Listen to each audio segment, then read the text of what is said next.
구약성경 잠언 17장 1절로 12절까지의 말씀입니다.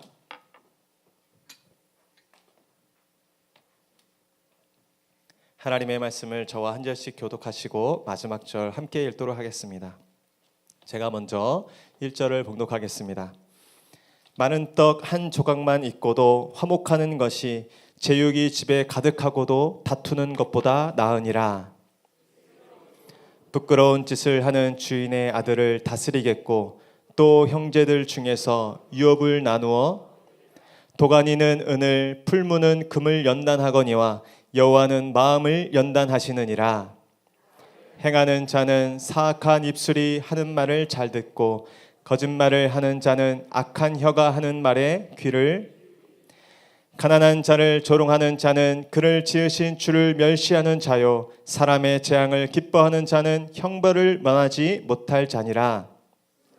노인의 면류관이요 아비는 자식의 지나친 말을 하는 것도 미련한 자에게 합당하지 아니하거든 하물며 거짓말을 하는 것이 존귀한 자에게 합당하겠느냐. 그 임자가 보기에 보석 같은즉 그가 어디로 향하든지 형통하게 허물을 덮어주는 자는 사랑을 구하는 자요 그것을 거듭 말하는 자는 친한 벗을 이간하는 자니라. 말로 총명한 자에게 충고하는 것이 매 100대로 미련한 자를 때리는 것보다 더욱 깊이 악한 자는 반역만 힘쓰나니 그러므로 그에게 잔인한 사자가 보냄을 받느니라. 함께 읽겠습니다. 차라리 새끼 빼앗긴 암곰을 만날지언정 미련한 일을 행하는 미련한 자를 만나지 말 것이니라. 아멘. 할렐루야. 예배 오신 모든 분들을 축복합니다. 우리 옆에 분에게 한번 인사하시죠. 하나님만 바라십시오. 예, 하나님께 집중하십시오. 저를 따라하시죠. 내 영혼아, 하나님을 바라라. 내 영혼아, 하나님만 바라라. 늘 예배하러 오셨고 하나님께 집중하지만 더 집중하고 더 예수님, 더 성령님, 더 하나님께 나아가는 여러분 되시기를 축복합니다. 어제 큐티 말씀이 굉장히 우리에게 영적 교훈을 저에게 새롭게 줬습니다. 제자들이 예수님을 따라 사역하러 가는데 떡을 준비를 안 했어요. 사역하다가 실수를 한 거죠. 사역을 잘 못했어요. 근데 예수님이 그 떡 안 갖고 온 거를 책망하지 않으시고 떡에 대한 제자들의 관심이 있으니까 떡 얘기를 통해서 누룩 얘기를 하시는 거예요. 누룩. 그러면서 바리새인과 헤롯의 누룩을 주의해라. 떡 문제는 이미 지나가셨고 야단치지도 않고 그 떡 때문에 제자들이 고민하니까 그 떡에 대한 영적 교훈, 누룩, 바리새인의 누룩, 헤롯의 누룩. 그 사람들은 표적을 구하는 잘못된 신앙, 외형적인 신앙, 세속적인 신앙의 사람들이니까 그런 신앙은 주의해라 라고 영적 교훈을 주셨어요. 근데 제자들은 그 예수님의 얘기를 듣지 않고 예수님이 왜 저런 말씀을 갑자기 하시지? 왜 떡 얘기를 하다가 누룩 얘기를 하시지? 그러면서 우리가 떡을 안 갖고 온 것 때문에 화나셨나? 그러고 있는 거예요. 그러니까 그때 예수님이 화를 내세요. 내가 지금 중요한 얘기를 하고 있는데 왜 아직 떡에 대해서 생각하고 있느냐? 떡 안 갖고 온 거에 대해서 왜 집착하느냐?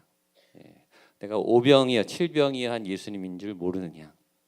내가 너희들의 떡이 없음을 야단치는 게 아니라 지금 내가 가르치는 말씀에 교훈하지 않으니까 예수님이 다시 가르치세요. 예수님은요 떡 안 갖고 온 것에 대해서 야단하지 않아요. 사역 잘못하는 거 예수님께 문제가 안 돼요. 사역은 뭐 예수님이 다 잘하시죠.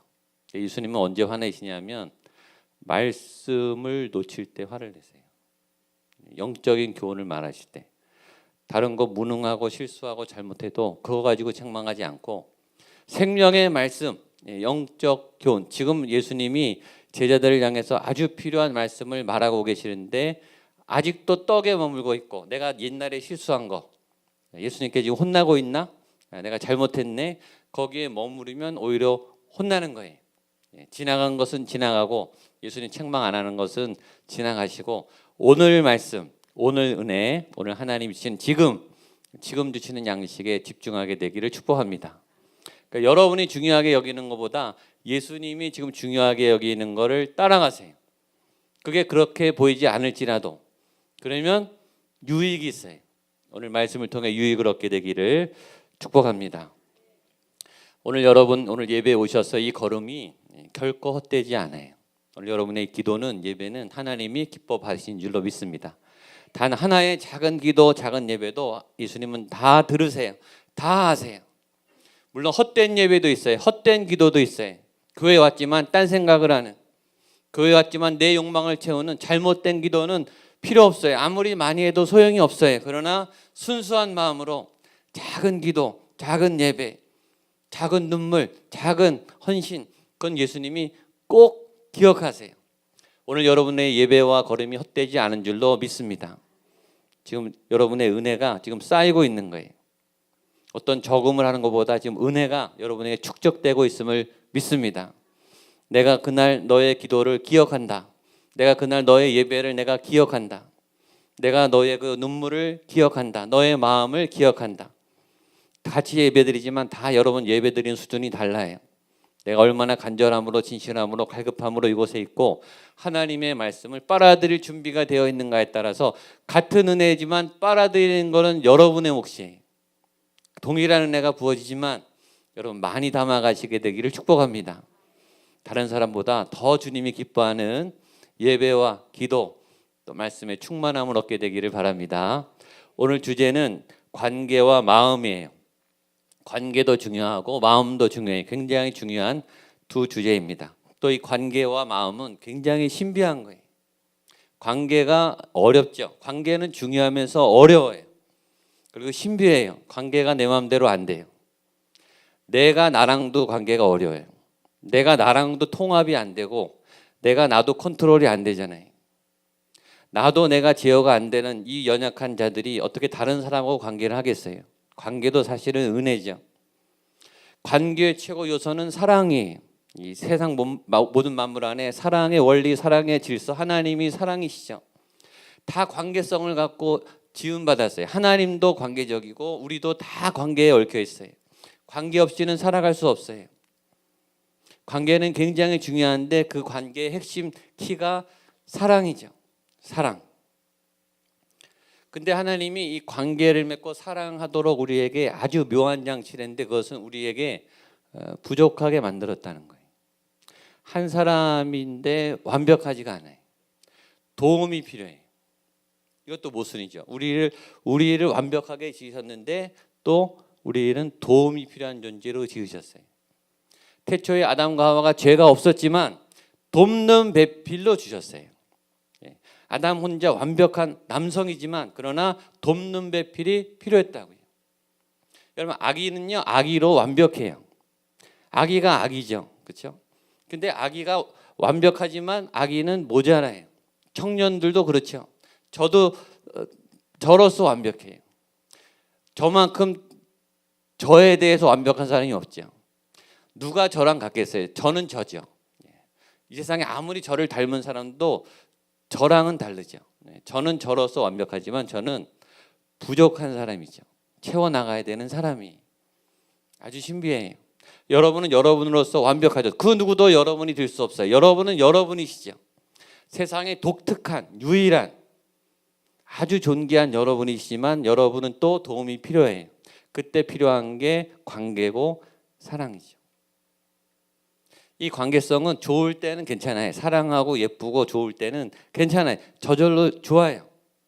사랑이 막 넘치고 사랑해주고 싶고 아껴주고 싶고 보고 싶고 그럴 때는 둘이 잘 흘러가요. 근데 관계에 사랑이 정말 필요할 때는 갈등이 올 때, 예쁘던 사람이 안 예쁠 때, 늘 예쁘지 않잖아요. 자녀들이 늘 예쁘지 않죠. 늘 사랑스럽지 않죠. 늘 사랑하지만 밉고 보기 싶고 화나고 도망가고 싶고 갈등이 올 때, 위기가 올 때 진짜 사랑이 필요하죠. 그때 진짜 사랑이 작동하는 거예요. 그 허물이 있는 용서해야 하는 그 위기와 갈등의 상황을 사랑하면 넘어서죠. 그러니까 내게 사랑이 준비되어 있으면 그 위기를 헤쳐나갈 수 있어요. 그래서 사랑이 중요하죠. 그것을 심리학에서는 애착이라고 말해요. 애착. 이 사랑이 이 착상이 이 채워져 있느냐. 어렸을 때 좋은 부모님에게 이 사랑이 충분히 담겨 있는 사람은 사랑의 위기가 와도 이 사랑의 위기를 극복하는 거예요. 관계의 위기를. 왜냐하면 받은 사랑이 있으니까. 근데 이 애착이 이 사랑이 채워지지 않은 사람들은 이 불완전 애착을 해서 사랑이 완벽하지 않으니까 갈등이 올 때 큰 위기가 와요. 관계성이 자꾸 어려워지죠. 자꾸 부딪히고 특별히 오래 가지가 않아요. 좋다가 금방 헤어지고 상처받고. 이 사랑이 얼마큼 우리에게 준비되어 있는가. 하나님이 사랑이시고 또 우리가 사랑을 받아야 될 존재로 사랑하는 존재로 지음받았기 때문에 이 관계 안의 사랑은 굉장히 중요해요. 하나님이 그 사랑을 우리의 마음의 그릇에 담아주시죠. 그럼 어렸을 때 부모님을 잘못 만나서 그럼 사랑이 그렇게 모자라게 자란 사람은 어떻게 하는가? 가는 데마다 부딪히고 사랑에 목마르고 사랑을 하는데 미숙하고 위기와 갈등이 생기면 좋다가 자꾸 상처가 되고 그런 분들은 어떻게 하냐 이거예요. 그런 분들은 커서 사랑을 받으면 되죠. 그때 목마른 사랑을 커서. 그래서 교회 공동체, 사랑이 있는 공동체, 건강한 공동체는 중요해요. 미처 못 받은 사랑을 만회할 기회가 있음을 믿으십시오. 하나님이 그 사랑을 또 다른 기회를 통해서 여러분에게 부어주실 줄로 믿습니다. 그리고 하나님이 사랑을 부어주시죠. 새로운 관계로 하나님이 어떤 부모님보다 또 어떤 믿음의 선배보다 좋은 사랑을 지금 흘려보내주고 계세요. 이거를 새나가지 않게 잘 받으면 잘못된 사랑, 잘못된 애착이 치유가 돼요.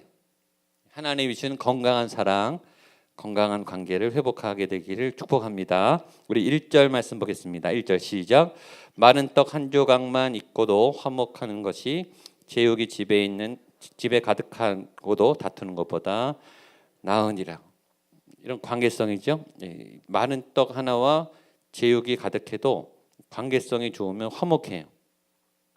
수가성 여인이 예수님을 만나서 영적으로 채워지자마자 사람들에게 뛰어들어가죠. 영적인 건강함에 채워지면 관계성이 열려요. 관계를 할 수 있는 능력이 생겨요. 하나님의 은혜가 부어지면 사랑할 수 있는 마음이 생기고 사람들과 만날 수 있는 힘이 생겨요. 은혜가 없고 내 안에 사랑이 없고 내 안에 자존감이 약해지면 사람이 두려워요. 우울증에 걸리죠. 관계를 단절해요. 숨기는 게 많아지고 숨어 지내고 사람 만나는 게 두려워져. 근데 건강해지면 자꾸 사람들을 만나게 되죠. 그리고 그 사람들을 만나서 뭐라고 하냐면 와보라 이는 그리스도가 아니냐. 그리고 사역을 해. 그러니까 하나님을 만나서 은혜를 회복하고 그 다음에 관계성을 회복하고 그 다음에 사역이에요. 순서가. 그러니까 관계성이 준비되지 않고 사람들을 사랑할 만한 준비가 되지 않은 분들은 사역하면 위험해요. 사역은 잘하는데 능력은 많은데 관계에서 자꾸 부딪히는 분들은 사역을 내려놓고 관계성 훈련을 받아야 돼요. 그 관계성 훈련을 제일 잘 받는 거는 하나님으로부터 은혜를 받는 거예요. 그럼 우리가 회복이 되죠. 갈등이 늘 찾아와요. 가족들도 갈등이 찾아오죠. 가족들하고도 갈등을 하는데 누구랑 갈등을 안 하겠습니까? 갈등을 피해 다닐 수는 없어요. 갈등을 하게 돼 있어요. 제일 사랑해서 만난 사람하고 결혼한 사람하고도 내가 낳은 자녀하고도 갈등을 하는데 그 누구와 갈등을 안 하겠냐고요. 그 갈등의 관계에서 사랑이 필요한 현장을 다른 말로 말하면 우리는 용서라고 말하는 거예요. 용서. 가족은 끊임없이 용서하게 되죠. 그러나 가족도 때로 용서가 안 될 때가 있어요. 그 용서가 준비되어 있는가? 내가 용서의 그릇이 큰가? 사랑의 그릇이 큰가? 몇 번까지 용서가 가능한가? 70번씩 7번 내 안에 가능한 용서가 있는가? 우리에게는 그런 사랑이 없지만 하나님의 은혜가 부어지면 우리는 용서하게 되는 거예요. 그래서 주님 안에서 가정이 화목할 수 있는 이유는 주님이 우리 가정에 용서할 수 있는 힘을 주셔야, 주님이 우리 관계성 안에 용서할 수 있는 힘을 주셔야 갈등을 극복하는 거죠.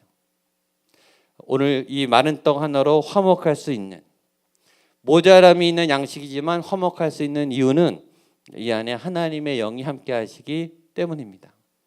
그런 은혜가 여러분에게 있게 되기를 바랍니다. 이 마른 떡 한 조각만 있고도 화목하는 것과 제육이 집에 가득하고 다투는 것보다 낫다라는 것은 물질의 많음과 적음, 음식의 많음과 적음보다 이 관계성, 또 하나님과 주시는 그 은혜가 훨씬 더 능력이 있다. 이런 메시지로 해석할 수 있어요. 또 하나의 메시지는 이렇게 될 수 있어요. 많은 떡 한 조각만 있어도 화목했던 사람들도 제육이 집에 가득하면 다툴 수도 있다. 이렇게 해석도 되죠. 우리는 그런 경우를 많이 봐요. 가난할 때는, 없을 때는 사이 좋아요. 돈이 많지 않을 때는 이렇게 오손도손 잘 살았어요. 근데 재물이 생기고 힘이 생기고 권력이 생기고 자기 소유가 생기면은 어떻게 되죠? 싸워요. 이상하게 없을 때는 사이 좋은데 갖기 시작하고 내 거가 되기 시작하고 내 게 많아지면 많아질수록 우리는 다투게 돼요. 그 교훈도 하고 있는 거예요. 어느 선택을 할 것이냐. 우리가 재물을 통해, 권력을 통해, 자리를 통해, 소유를 통해 관계성이 깨지는 그 위협을 조심하라. 교회가 가난하고 어렵고 힘들 때는 기도가 간절하고 예배가 뜨겁고 교회가 재산이 많아지고 건물이 생기고 사람이 늘고 사역이 많아지면 기도가 점점 약해져요. 우리의 개인의 삶도 풍요가 들어오면서 빼앗아가는 영성, 어떤 만족과 부유함이 들어오면서 갈취해가는 우리의 가난한 마음, 그것을 경계하고 있습니다. 우리 2절 말씀 보겠습니다. 시작. 슬기로운 종은 부끄러운 짓을 하는 주인의 아들을 다스리겠고 또 형제들 중에서 유업을 나누어 얻으리라. 슬기로운 종, 그 포인트는 슬기로운 종이에요. 그렇죠? 지혜로운 종, 여러분에게 그런 지혜가 있게 되기를 축복합니다. 지혜는 종일지라도 주인의 아들을 가르친다는 거예요. 부끄러운 짓을 하는 주인의 아들을 다스리는. 그러니까 지혜는 지위, 벼슬, 자리, 이 빈부를 극복할 수 있어요. 지혜가 더 으뜸이란 거죠. 지혜 있으면 많이 가진 사람을 부끄럽게 할 수 있고 높은 사람을 더 부끄럽게 할 수 있어요. 그리고 지혜가 있으면 유업이 생겨요. 그러니까 지혜가 더 보물과 같은 거예요. 지금 형편이 없고 지금 상황이 안 좋을지라도 지혜가 있으면 그 사람은 하나님이 자리를 주세요. 재산을 주세요. 기회를 주세요. 지금 끝나는 게 아니고 하나님은 멀리 보시고 또 기회를 주시기 때문에 여러분 안에 그 하나님의 지혜를 담게 되기를 축복합니다. 지혜는 굉장히 좋은 거예요. 여기서 말하는 지혜는 하나님으로부터 오는 지혜. 지금을 보지 말고 멀리 보십시오. 지혜로운 사람을 선택하세요. 지혜로운 사람을 만나세요. 하나님 내 옆에 정말 지혜로운 사람들이 있게 해주옵소서. 지금 유능하고 지금 아주 잘 앞서 나가고 지금 많이 가진 사람하고 옆에 있는 게 좋은 게 아니라 지금 옆에, 여러분 옆에 지혜로운 사람, 하나님의 말씀을 따라 생각하는 사람, 말씀의 인도함을 받는 사람, 말씀을 통해 분별할 수 있는 사람, 그 사람이 굉장히 지혜로운 사람이에요. 그 사람은 지위를 넘어서고 그 사람은 기업을 얻게 된다. 세 번째 3절 보겠습니다. 시작. 도가니는 은을, 풀무는 금을 연단하거니와 여호와는 마음을 연단하시느니라. 아멘. 여기 보면 하나님이 마음을 연단하신다. 마음이란 뭘까? 잘 모르죠. 마음은 굉장히 어려운 주제예요. 근데 여기서 우리가 배울 수 있는 거는 마음은 연단을 해야 된다는 거예요. 마음은 그냥 방치하면 안 되고 뭔가 훈련을 받아야 된다는 거죠.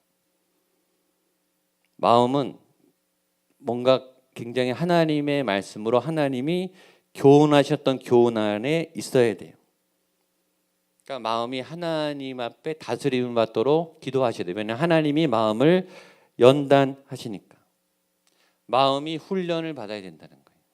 여러분들의 마음이 하나님 앞에서 믿음으로, 신앙으로, 말씀으로, 성령의 은혜로, 기도로 어떤 훈련을 받는 마음의 견고함, 마음이 견고하게 세워지고 건강하게 세워지는 어떤 훈련을 받아야 된다는 거예요. 마음은. 두 번째 마음은 여기 도가니가 은 풀무는 금처럼 어떤 이렇게 그릇에 비유돼요. 마음에 하나님이 뭘 담으시죠. 그래서 그 담는 데는 크기가 있어요. 사이즈가 있어요. 그릇만큼 담겨요. 그러니까 그 그릇이 깨끗하고 건강해야 좋은 게 잘 담기죠. 그릇이 지저분하면 깨끗한 걸 담아도 더러워져요. 그러니까 하나님이 그 그릇을 다루신다는 거죠. 근데 그 그릇에 사이즈가 있어요. 믿음의 사이즈, 그렇죠? 우리의 신앙의 사이즈, 하나님이 우리에게 담아주실 은혜의 사이즈, 그 이상은 못 담겨요. 그래서 하나님의 은혜가 많이 담길 수 있는 건강한 또 깨끗한 그릇이 되기를 축복합니다. 이 마음에는 굉장히 다양한 종류가 있어요. 예쁜 마음이 있고 미운 마음이 있고 아름답고 착한 마음이 있고 일그러진 마음이 있고 가난한 마음이 있고 교만한 마음이 있고 감사하고 자족하는 마음이 있고 탐욕스러운 마음이 있고 부드러운 마음이 있고 굳어진 마음이 있고 여러분의 마음은 어떻습니까? 지금 여러분의 상태, 여러분의 마음의 상태는 어떻습니까? 어떤 사람의 마음은 돌같이 딱딱해요.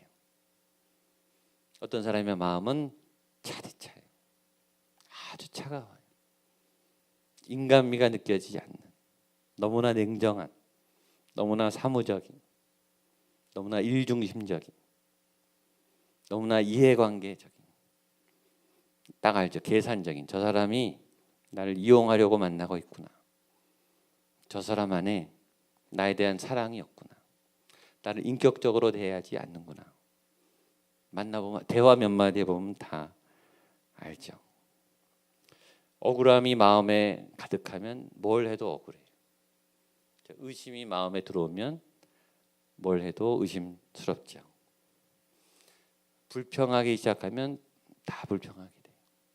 뭘 해도 만족스럽지 않죠. 그러나 감사의 마음이 들어오면 뭘 해도 감사해요. 여러분은 어떻습니까? 여러분의 마음을 지배하고 있는 것은 무엇입니까? 여호와는 마음을 연단하십니다. 여러분의 마음이 하나님으로부터 다스림을 받게 되기를 축복합니다. 7절입니다. 시작.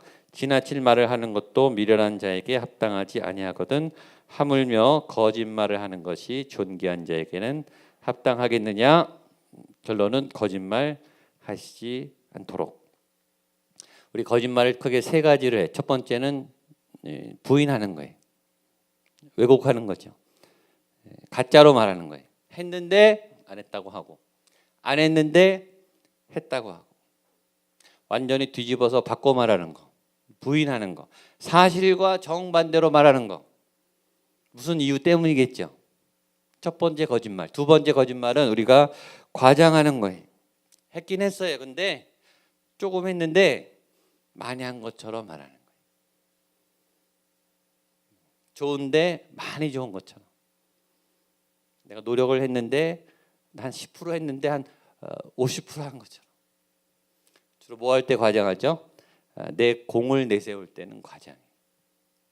막 액센트가 들어가고 힘이 들어가고 뭐 정말 뭐 엄청 뭐 이렇게 막 해서 굉장한 것을 했고 많이 했고 그럴 때는 이렇게 힘이 들어가고 과장이 돼요.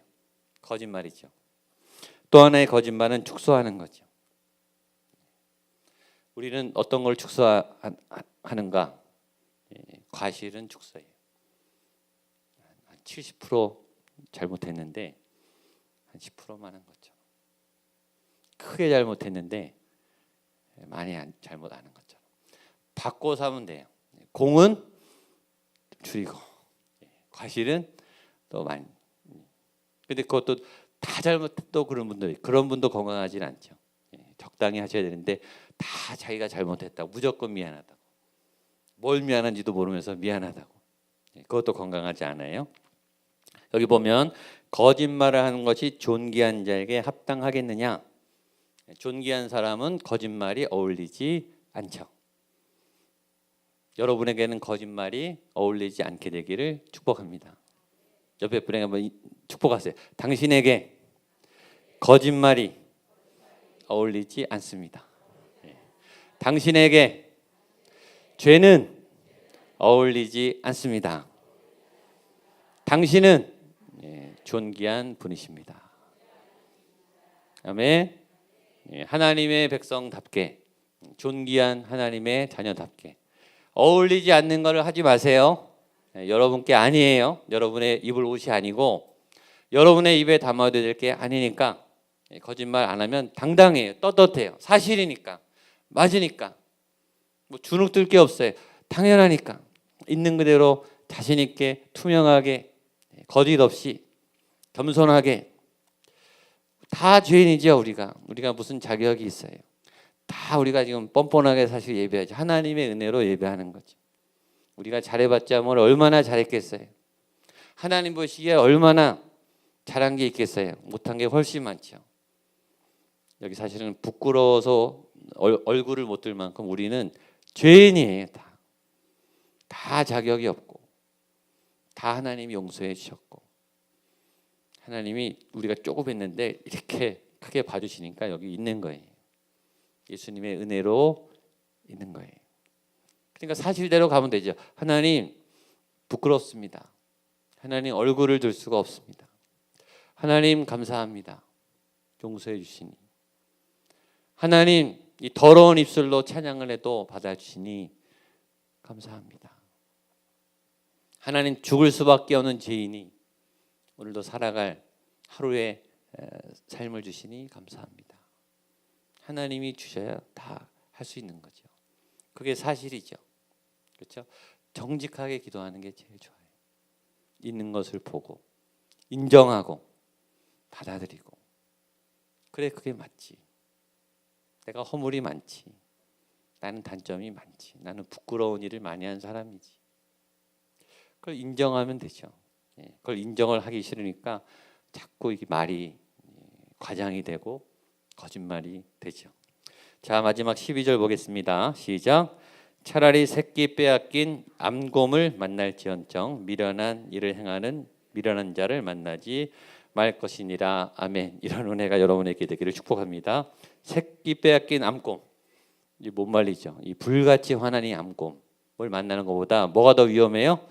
미련한 사람을 만나는 게. 미련한 사람을 안 만나게 되기를 축복합니다. 근데 문제는 미련한 사람은 본인이 미련하다고 생각 안 하는 거예요. 본인이 똑똑하다고 생각해요. 약이 없어요, 약이. 본인이 지혜로운 분들은 본인이 미련하다고 생각해요. 본인은 무능하다고 생각해요. 그런 분들이 지혜롭죠. 잘 아는 거죠, 아까처럼. 근데 본인은 죄가 별로 없고 공이 많고 나는 똑똑하고 나는 탁월하고 지혜롭다라는 사람일수록 미련해요. 또 하나 미련한 사람. 미련한 사람을 고치겠다고 덤벼드는 사람도 더 미련해요. 미련한 사람은 못 고쳐요. 하나님이 다뤄야 돼요. 하나님.